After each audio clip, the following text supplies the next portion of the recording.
Hello everyone. So I decided today to make a tutorial on how to use DISM. So DISM, it stands for Deployment Image Servicing and Management. So what that allows you to do is allows you to capture an image, which is kind of like a screenshot of your operating system, and then you can then deploy that. Now, some uses you could use this for is you could use it in a business. You could use it to deploy multiple images of certain settings that you want on your computer, on a bunch of computers, or you can just use it as simple as just capturing a backup of your operating system.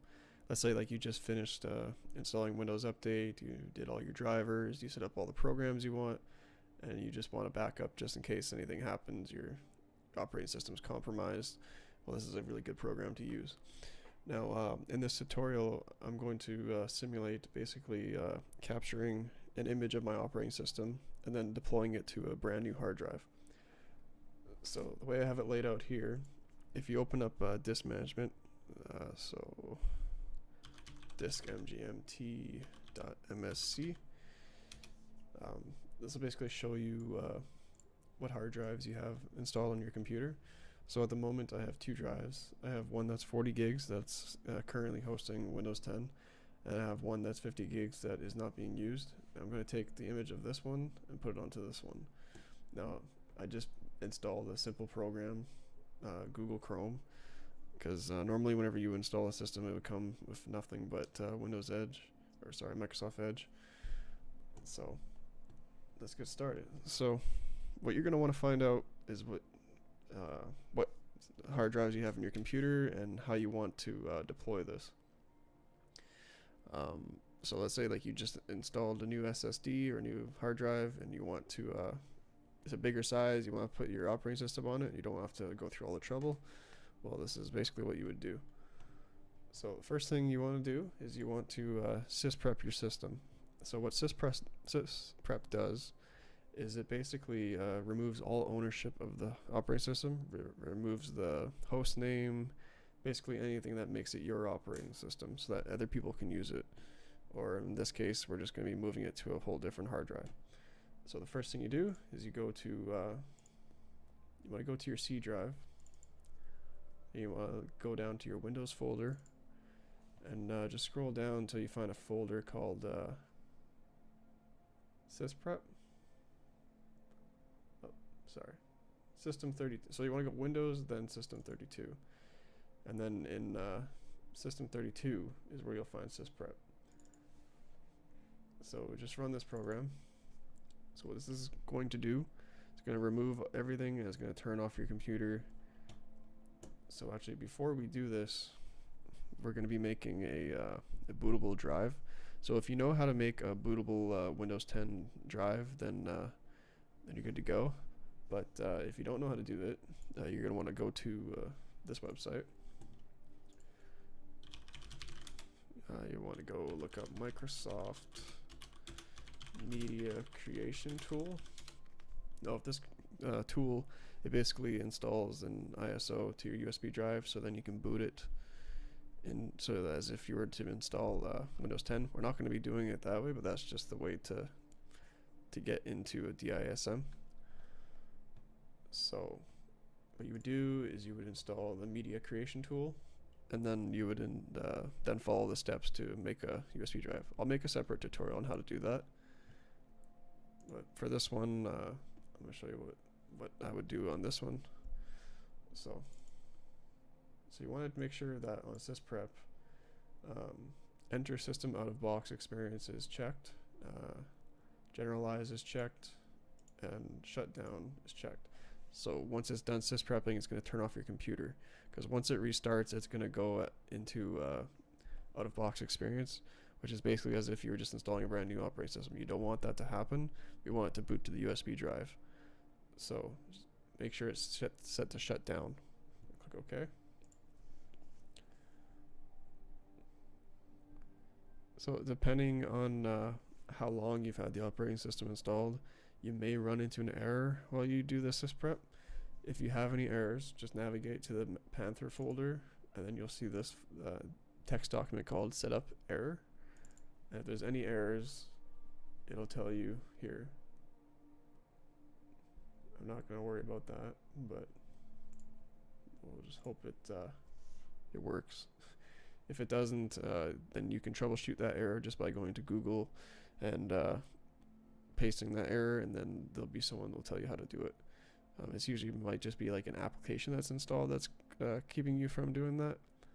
So in that case, you would just run PowerShell to delete that application, or it could be something in the registry that's causing it. If there are any errors, just post it in the comments and I'll try and help you out with it.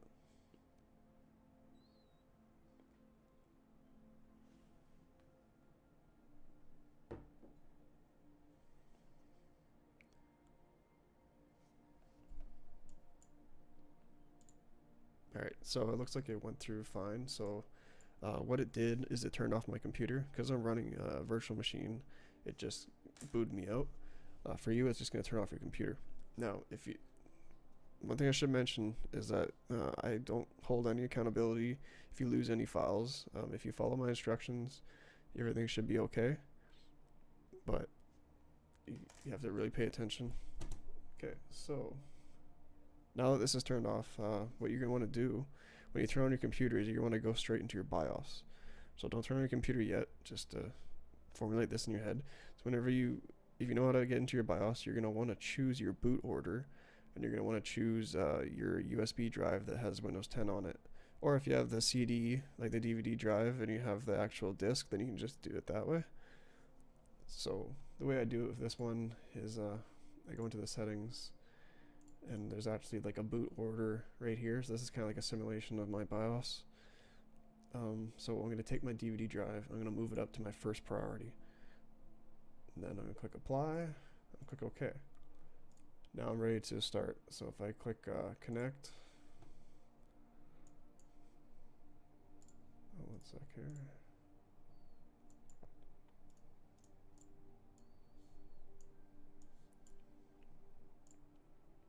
So I'm going to start up my computer, and it should just prompt me, press any key to boot from CD, and that'll cause it to not go through the out-of-box experience.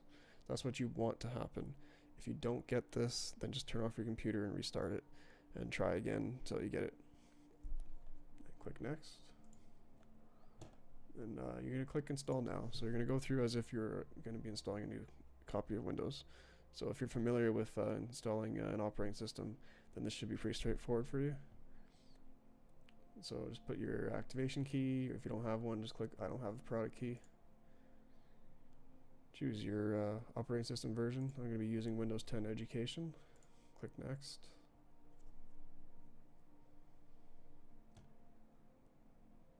Accept the license terms. So then you want to choose custom install Windows only. So you're going to get to this screen. Now normally this is where you would partition your system for the new operating system. So we're just going to want to take some notes here. So we know that drive 0 is the partition that is holding my operating system, and drive 1 is the one that has nothing on it right now. So you're going to want to type shift plus F10, and it'll bring you into the command prompt. Now we're going to use a program called DiskPart. Now this is a very powerful tool that if you use it incorrectly, you could basically wipe off your entire operating system. So as long as you pay attention to my steps, you shouldn't have a problem. So if you do the command list disk, you'll see exactly what it's showing on here. So disk 0 is my operating system, disk 1 is my new drive. So once you are comfortable knowing which drive holds your operating system and which one you want to deploy the image on, then you're good to go for the next step. So I know for sure that disk 1 is the one that I want to partition. So I'm going to do select disk 1. Now this could be different for you. You could have multiple disks, just as long as you know which one is the right one. So I do select disk 1. I'm going to do list partition. So as you can see, there's no partition, so I know I'm in the right drive. So what I'm going to do now is I'm going to do these commands. So for the first one, what I'm going to be doing is I'm going to be making these partitions right here normally like the system will do it on its own, but with DISM we're gonna have to do it manually.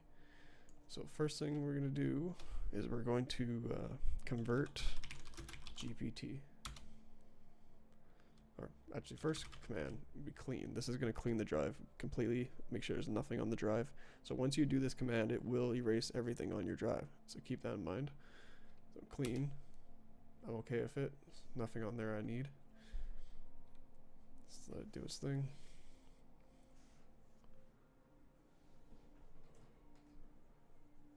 Alright, so this part succeeded in cleaning the disk. So now I'm going to do convert GPT. And so that will convert it into the GPT partition table that I want. Alright, I'm not going to go into detail why you do that. It just gives you, it's just a newer version and it works better than MBR. So next command you're going to do is create partition EFI size equals 100. Press enter. And then you're going to do format quick file system, or FS, equals FAT32. Label equals, and we're just going to call this one, this is going to be our system. So we're basically just making, we're making this one right here our system partition. So press enter. That'll format. Once that's done, do the next one, create partition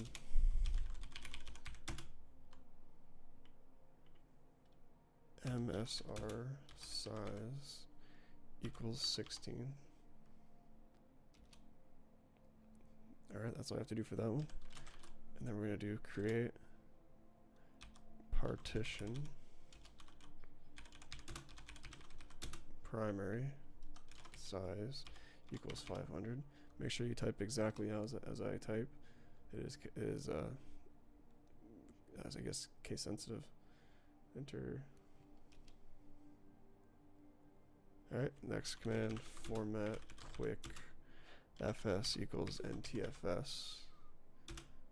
Label equals recovery.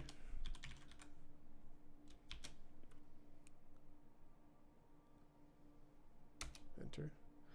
And then set ID equals, then copy this in DE94 BBA4 -06 D1 -4D 40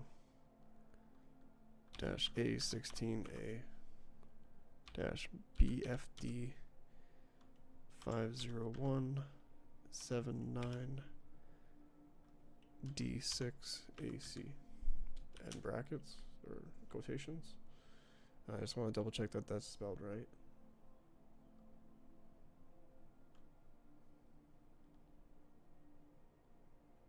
Looks good. I just press enter.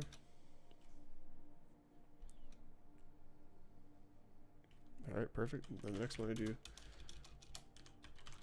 create partition primary. Format quick fs equals ntfs. Label equals Windows. So this is your actual Windows partition. Press enter.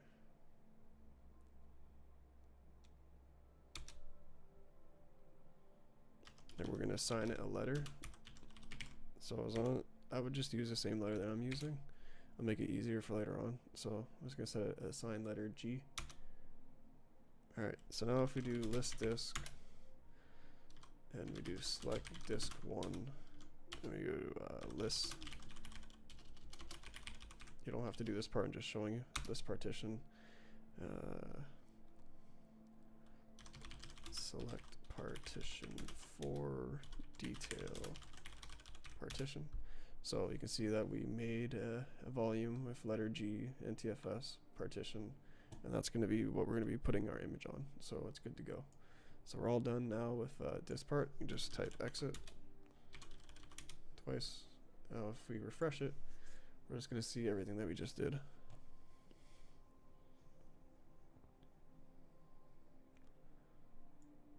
So we can see drive 1, we have our system, we have our MSR reserved, we have our recovery, and we have our primary, which is exactly what we have up here. So that's good. As long as everything's good to go here, then we're good to go for the next step.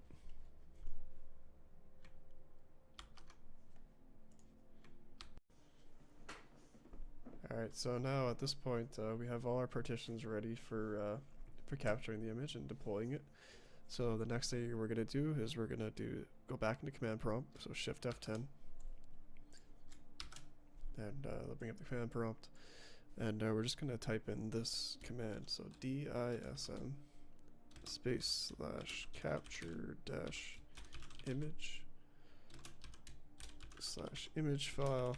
Now what this is this is telling it where you want the image to be saved to. So for me, I'm going to save it on the same drive that the hard drive is already on.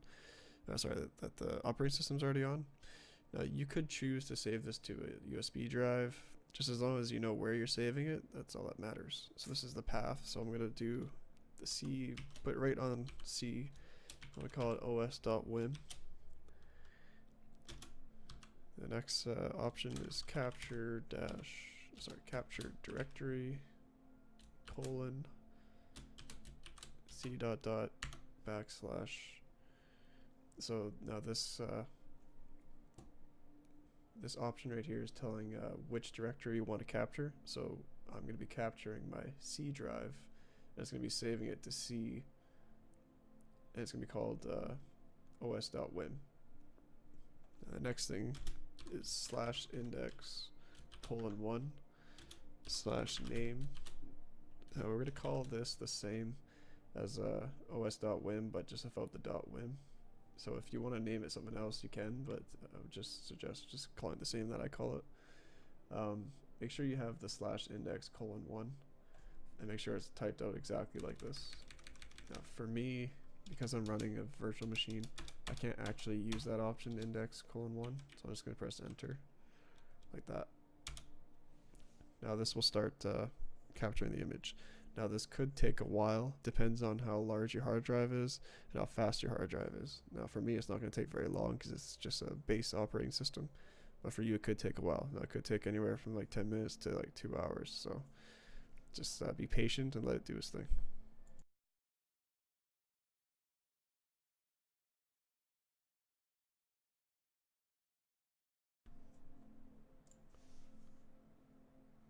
Alright, so once that's all completed, we can check now just to see that it's there. So if I do the command dir, which stands for directory, then I go to c .. you can see that you can see os.wim.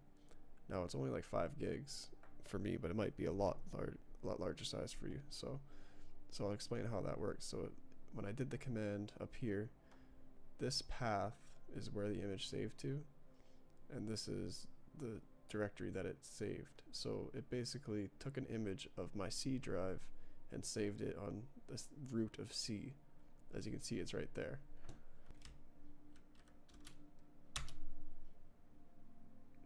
Okay, that worked. Sorry, I messed that up. Just make sure you put this command, DISM space / apply - image space / image file : open bracket, open quotation, C : /os.wim, close quotation, space /index : 1 space / apply directory G : /.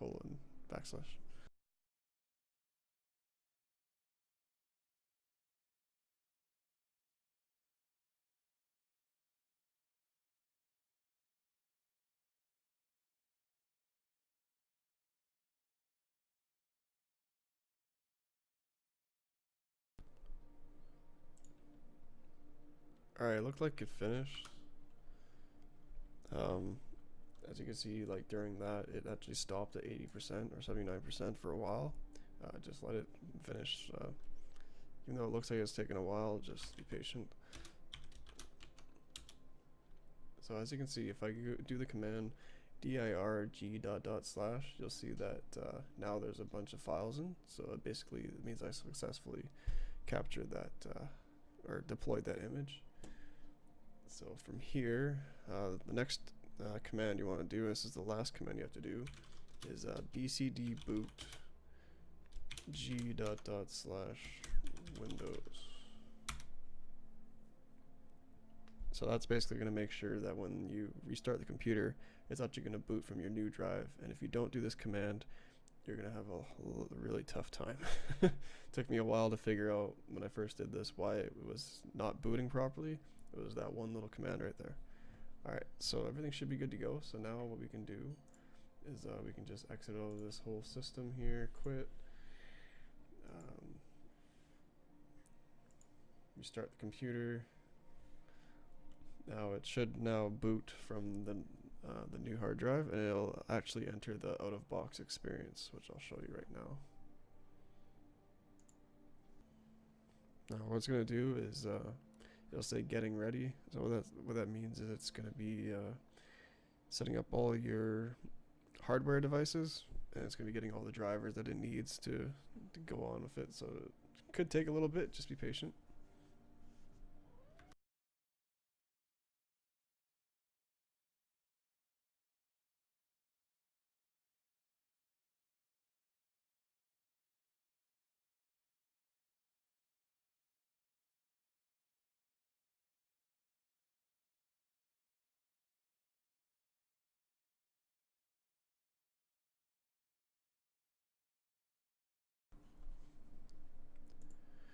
Alright, so this is the out-of-box experience, so it's just as if like we just installed Windows.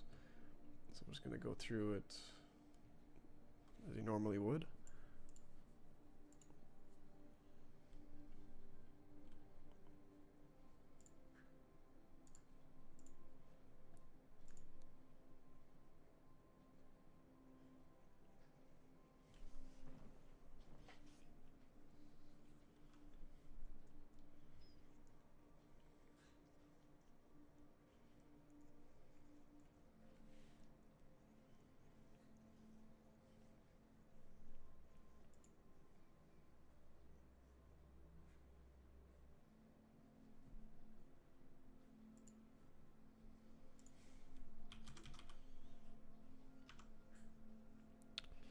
So you make your user account like you normally would. You set up a Microsoft account or just use a domain join, like a local account.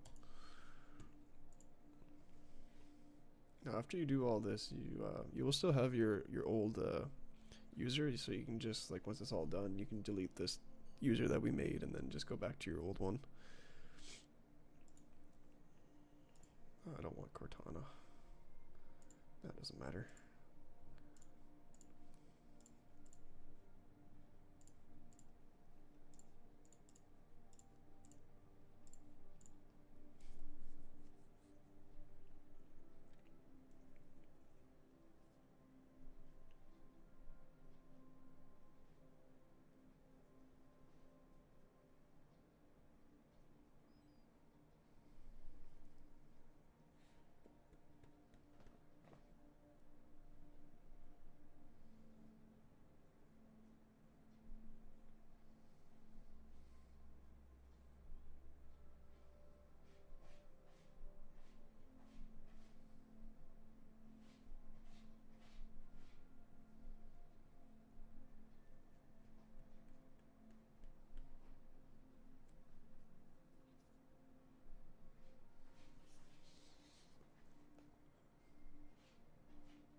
So once you have everything set up, now to avoid, let's say, like that screen that we had asking which operating system to load, you could at this point disconnect your old hard drive, or you could format the old hard drive.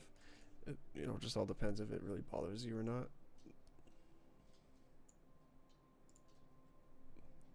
Alright, so I'm just going to make sure that I loaded the right operating system.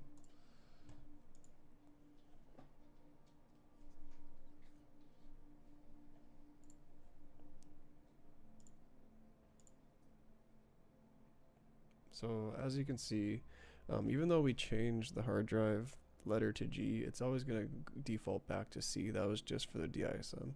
But as you can see, we know that it worked because this is the hard drive that has 50 gigs on it, and the old hard drive is now just a local disk.